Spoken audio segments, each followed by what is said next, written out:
have with us Mr. Sanjiv, who has been with ITC for a long period of time and currently is one of the venture partners at Unitus. Dhirendra, who's the founder of Turtlemint and have been building the insurance business for over now 5-7 years, right? We have Mr. Shridhar, who's from Flyfish and is building out the generative AI company with his own nuances and experiences on the technology side, which he can enlighten us on certain newer aspects. And we have Santhosh, right, who has been an operator with the Tata Group of companies and is currently one of the partners at Brinc, which is an accelerator focused on medtech, SaaS, generative AI, Web3, right? Welcome all of you. Thanks for participating in this discussion. So given my first, I would say, question would be towards Dhirendra, right? When building a business and entrepreneurship is a long-term journey, right? So how do you look at it from a perspective of investor expectation and the long-term goals and the vision with which you started? Yeah. So we've been 8 years in the journey, and we have come across this sort of question many times in our journey when we have been building the business. I think the way we have thought about it is that long-term vision and goals are critical as sort of setting the guiding light and directionally moving the company in a specific sort of direction from, especially during the times when there is volatility and there is uncertainty. But what sort of I have, I would like to emphasize, or I have come to conclude, is that it's extremely important to keep sight of the short-term goals. Short-term goals are as important as long-term goals. And ideally, short-term goals have to be fully aligned to the long-term vision that have been set. And when you're executing, they need to be sort of iterated. You need to prioritize very, very clearly. Many fellow co-founders I've seen who try to do too many things in the early days. And that sort of becomes a reason for failure or difficult to execute your task. And but if you're aligned to the core business and trying to solve for one specific problem that has the right unit economics, then possibly you can come out stronger of building that, and then adjacencies can come later. So aligning short-term to the long-term, prioritizing, iterating continuously, and at the same time not missing, because there is always a narrative within the teams that long-term is sab solve ho jayega, like everything will get done in the long term. But that also, I would say, is not the right narrative, because you need to get to those goals at the time that you set for yourselves. Otherwise, it gets difficult later. And so that's how we have sort of focused on solving our journey for the last 7-8 years. So that's helpful. So my question to Sanjiv, right? You have been with IITC for a long period of time, dealing with the nuts and bolts issues and day-to-day metrics, performance. Now, in your role as a venture advisor to a number of startups, what kind of advice on the revenue generations aspect, partnership aspect, do you give them and work with them so that how do you build a sustainable business comes to the fore? Yeah, thank you very much. So you'll notice amongst the 5 of us, I'm the only one carrying a pen and paper. So I belong to the different generation altogether. Okay, so I spent about 40 years in ITC. I'm a hardcore cigarette manufacturing and a tobacco guy. And anyone wants to have a conversation on that can always have it with me. And I've run Agri there. So my experience, I'm an investor in about 24 companies, and I sit on the board of one, and I advise regularly quite a few of them. And as a partner in Unitus, I deal with several such companies. What I have realized, what my takes are that in the last 1 or 2 years, I've realized that we were all getting swept away with the euphoria of high valuations, okay? So people like me who spent 40 years in the industry started doubting, did we actually do any worthwhile work in companies like ITC? You know, all these youngsters, Santhosh, I'm talking about you and Dhirendra, you, itne smart log the, so I was getting worried and a bit of inferiority complex that shayad humne theek kiya nahi kaam. I don't think we've done the right thing. But with the bubble bursting now and the euphoria out, I think I'm a bit more confident, and I believe that the markdown of valuations is good. It is fueled by investors colluding along with founders. And I don't mind facing any investor out here on that. They have really pushed people up on GMV. How can GMV in the long term, picking up on what he said, result in a profitable business when the DNA has been built only on revenue? So I focus fundamentally on building unit economics. You don't get it right, I'm not going to fund you. Okay? And wherever we have people who are first-time work, they do a 0 to 1 immediately. I would say that you need to bring in a good element of experience in. You know, you're not born how to run business. So there are several flaws, DNA flaws, with people who come out of college. They have a brilliant idea, but you need a terrific execution and implementation team below you. And I noticed this across all top companies that you see, the Revigos, the Zomatos. I have several people who have worked with me who have quit these companies. There's a fundamental DNA flaw, folks. These people do not know how to manage people. So I need people with experience. I need people with a lot of empathy. You don't build startups. You don't build unicorns on money. You build it with people. So my focus is talent, and that is what I focus on. That's my biggest learning. And I think all startup founders need a good deal of experience backing them. So we support, we guide them on a regular and a daily basis. You want it or not, if I give you money, you have to listen to me, buddy. Thank you. So, you know, moving on from the traditional approach and mindset perspective, my question to Shridhar is, you're building out a business in the generative AI space, and, you know, and few years back, a couple of years back, you know, Web3 was the next big thing. Today, generative AI is the next big thing. So how do you see that landscape evolving, both from attracting capital, talent, and also building a viable business model, right? All right. Thank you so much. My name is Shridhar. I'm the CEO and founder of Flyfish.ai. We are a generative AI platform for digital sales. So essentially, today, if you look at all the digital sales, they're cold and impersonal. And how do you actually bring in consultative sales experience into that process is our mission and agenda, and that's what we're here for. Now, coming to the question, we are in a space which is rapidly evolving, and the models are changing so rapidly, and you have to be sort of keep running to be at the same place. So that's the state of affairs in the rapidly evolving technology spaces such as ours. Now, from coming to the question of actually attracting capital, I totally agree that we have to present both the scenarios, the conservative short-term goals and then metrics around that, combined with the long-term vision and then ambitious plans that you could have. Without a combination of these scenarios, I don't think it is possible to raise investment in today's world.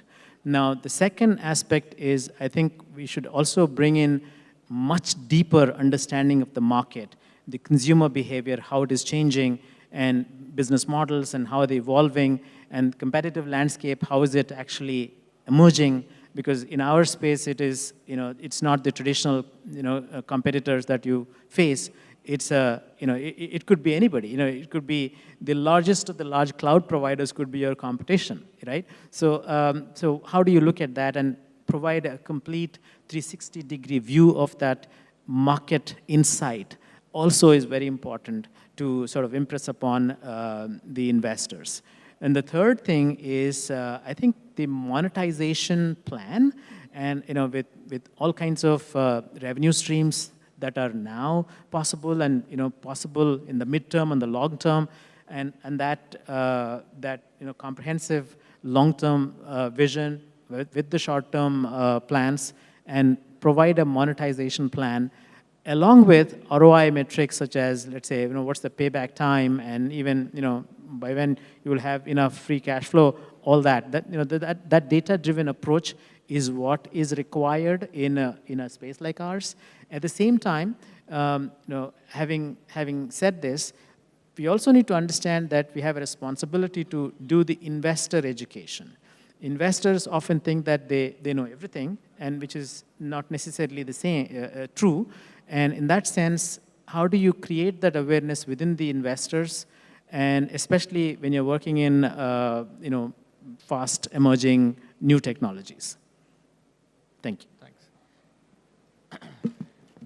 So, Santhosh, you have, you started your career with the Tata Group, right?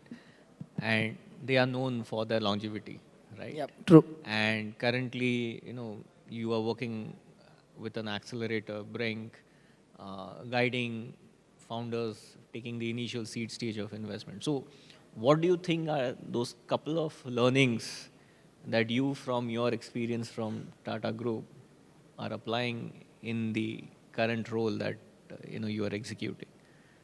Thanks, Pratip. Firstly, good afternoon, Delhi. Thank you so much for having us here. Entrepreneur Media, thank you so much for putting the stellar panel. As you can see, this is like one of the panel where you can have people across generations seated here, and who will come with different thoughts and opinions, right? So, so I'm really humbled and grateful to the Tata Group, where I had cut my teeth very early on. I was very fortunate to work with very enterprising CEOs who turned around businesses, who expanded the territory across geography and nations, right? And taking that experience, and I starting out my own, I was a terrible failure on my first venture, right?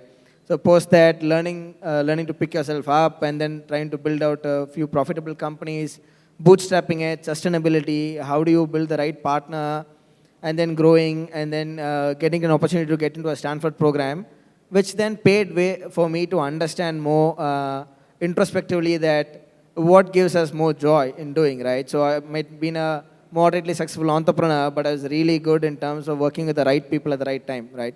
So, so a few of my friends helped out to reach in the VC world, right? Which was elitist at that point of a time for founders to reach out. But having spent some time here now, looking at the right founder fit for the right problem fit in the market might be a major solution to all the challenges which could arrive at the later stage, right? But what do I mean by that is, right, so not every founder is meant for every investor. Vice versa is also true, right? It doesn't only mean a thematic-based fund for the right companies to be invested in, but it's also a founder should introspect, is that investor or is that VC company falls in the same value, character, radar like what I look at, right? It goes the reverse direction also, right? So the VC funds also are today looking at, are we able to look at this founder to work on it for a longer term, rather than this excitement happens in the sector specific, right? So I feel that having the guardrails right at the very initial stages in a company can set the tonality of how are you going to grow and your trajectory towards the both parties coming together to solve that. Yep. Thanks. So taking cue from Santhosh, my question to Sanjiv is, I mean, you are helping almost a couple of dozen companies with more, and your personal experience have been in the agri space. So what are those, as he talked about, just the way you have product market fit, you have a founder investor fit or founder market fit as well.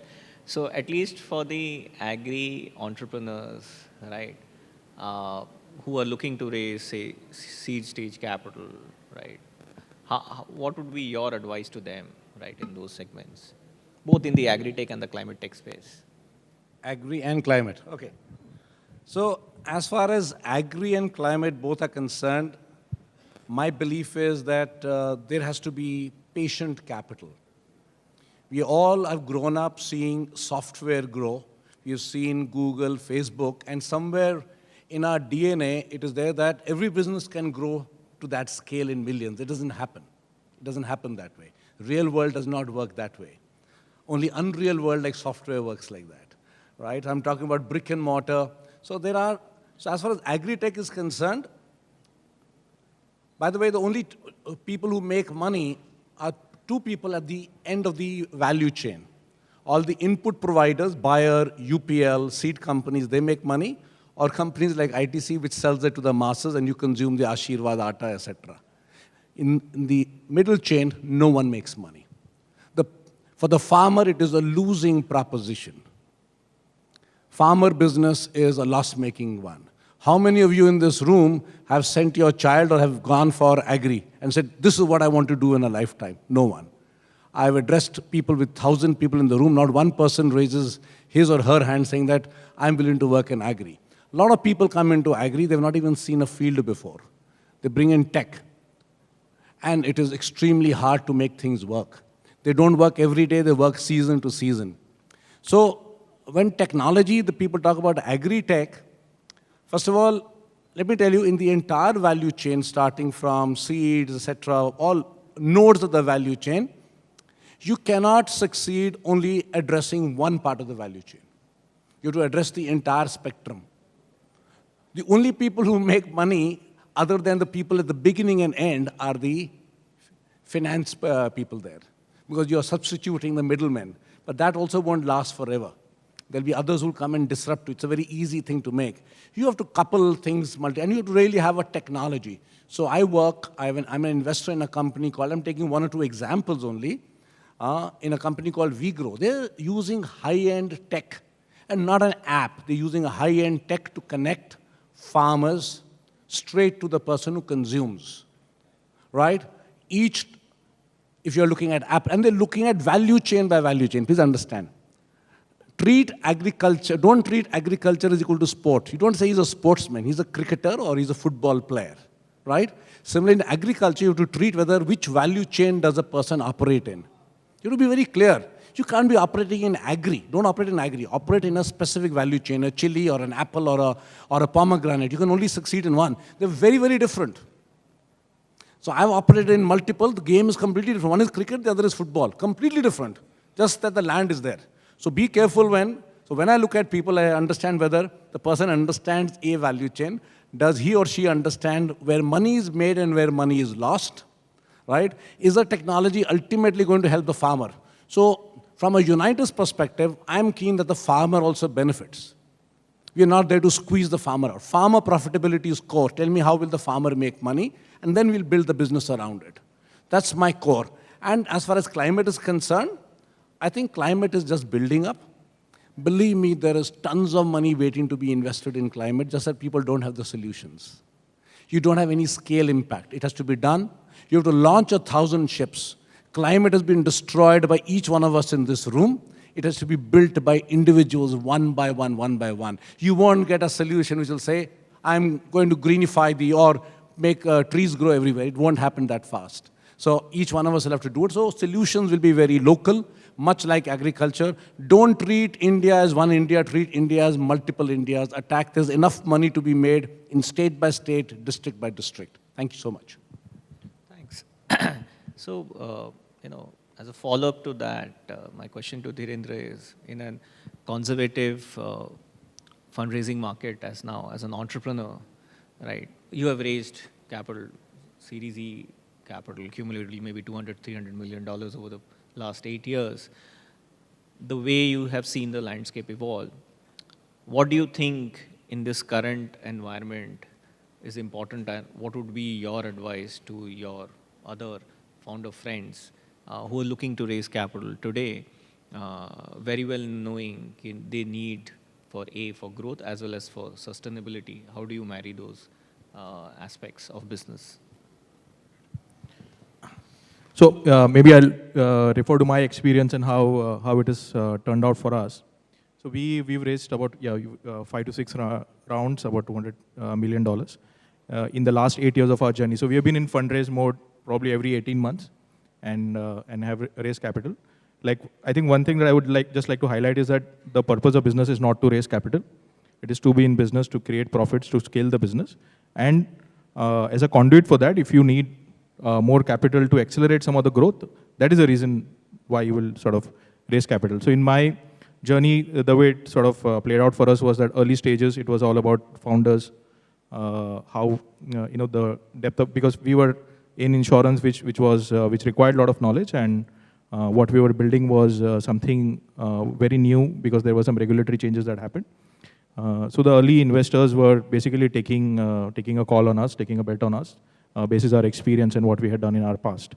But as the subsequent rounds happened, we saw our metrics, cash flow, positive unit economics sort of play a role. When we started, when we raised our first check was $100,000. There were at least 35 to 40 more companies in insurtech, in insurance distribution. Actually, insurtech was not a term then. That were already in existence or raised more capital than us.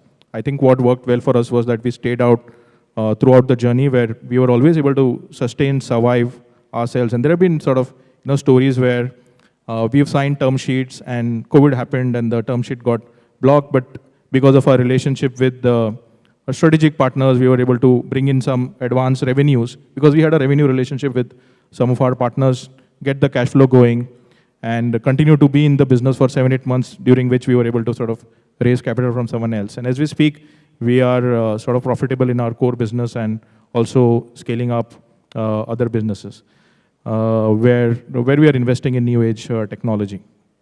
My sort of advice, based on my experience, is that today's environment is definitely conservative, and which, like sir mentioned, it's absolutely the right thing to happen to the ecosystem. And this is when I think quality businesses will emerge, and this is when businesses that have been controlling their unit economics will sort of will be able to sort of display and demonstrate their profitability and be on a path to create high quality businesses going forward. So if you are raising now, it will, if you assuming right founding set, right team, assuming right cash flow track of existing metrics, right track record, you should assume that minimum 9 months is the time that you will take to raise if you set out with your pitch deck right now.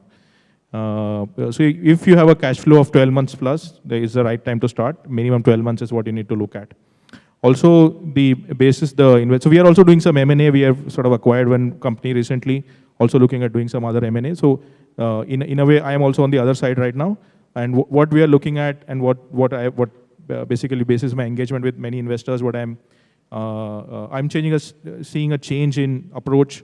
Many are extremely focused on profitability, unit economics, and also scale is important, TAM is important, the right trajectory is important, and there is capital available. That capital is waiting to deploy. They are but keenly looking at it's no longer FOMO-based investment. There is no euphoria that exists. It's a very specific way. The discussions are taking more than minimum 2 months plus. So yeah, I would say that you're going in, you need to be fully prepared. You don't want to also appear as if you are very long in the market, because you spend too much time trying to raise capital. So timing is extremely important. If you start too early and then you end up spending too much time with investors start feeling that, oh yeah, I heard about this company 6 months back, or haven't they raised yet? So you don't want to be one of those companies. When you go out, be right, be targeted, go to the right set of investors that you think will match with your sort of goals, and their vision will match with yours. And they would also have a thesis, in the sense that if you are in a specific, like in insurance, we found many types of investors who already have a very clear thought process, in the sense that they would want to come into insurance. Like we raised capital from investors who were very clear on insurance, but were not clear on India. So we had to convince them on India. We raised capital from investors who were very clear on India, but not sure about insurance. So depending on the target set you go to, you will have to have your pitch and then solve for it. But every raise is a different story. And so it like basically you have to go through a learning curve and iterate and then raise. Thanks. So that's very helpful. And to Shridhar, as a founder, what kind of contingencies do you look to build in this environment as you go about building your businesses? Yeah, I think it's a very important question. Typically, what we do, and also, of course, my advice to everyone here is to create a comprehensive risk mitigation kind of strategy. It's not just a laundry list, but actually bring in multi-stakeholder perspective. Not only the employees and clients, but also the market and the investors, and from all 360 perspective. And because you need orthogonal ideas there in that assessment. Once you do that, I think what is best is to build out the outcome scenarios. For example, if adoption is, you identify that as a huge risk, then probably you have to invest in user education, right? So, and then work out an entire plan around that. Also, let's say if technology is a challenge, especially in our kind of space, then probably you have to build enough layers of moat as you keep building the company. So there are various kinds of solutions and scenarios that you can build based on the entire assessment framework. And from there, I think personally, I feel that you cannot really mitigate all the risks. You have to prioritize, and I think the high impact, high probability risks need to be tackled right away, whether you're starting out or halfway down the lane, or even if you're a sort of a corporation which is with many years of experience, right? So that's I would say is critical thing to keep in mind. And from a contingency, generic contingency, I think you should definitely need to have around financial resilience. You need to have that built into the company. And of course, the business models, you need to have contingency, especially in today's scenario where every business out there is getting disrupted. So it's, we're not actually in a world where we can take things lightly, right? So every business out there is ready for disruption. In that sense, business model contingencies around that, and consumer behavior, changing, rapidly evolving consumer behavior. Even downturns, economic downturns are a common given things. How do we actually build contingency for that? Of course, regulation.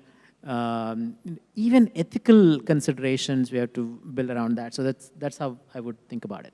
Sure. No, this is helpful. And Santhosh, what do you think could be the range of strategic partnership should a company evaluate or a founder evaluate, which will help them find a better product market fit, not just product, but a better product market fit, and at the same time, which could help that founder, rely on certain contingencies of panning out in terms of the way the businesses will shape up in the future. Do you think those kind of partnerships help from your experience from the Tata Group? Yeah, so we come from a school of thought that we are extremely bullish on. So we work with seed and pre-seed stage companies. So now is the right time to invest on the right the founders, right? And there's a good number of solid finds that we're able to find in the ground. And there are a lot of them are first-time founders who come with a good background in terms of being an operator, right? So when we set the thesis for our partner fund in the sector specific, one thing we're extremely clear is how do you ensure that the money that you're putting in at the very early stage, the first institutional check to the founder and the company, is enough gas in the tank to go till the next stage for them when they might raise the next round, right? And what are the factors that we take into account is not only how the market is behaving, but how is the sector performing in the space, and how is this founder tuned towards building this. So we drive a pattern out of it, and we build like I said, like railroads on it, and we set in stone. Okay, this could be the number, right? But how do we also help the founders in terms of getting the GTM stronger?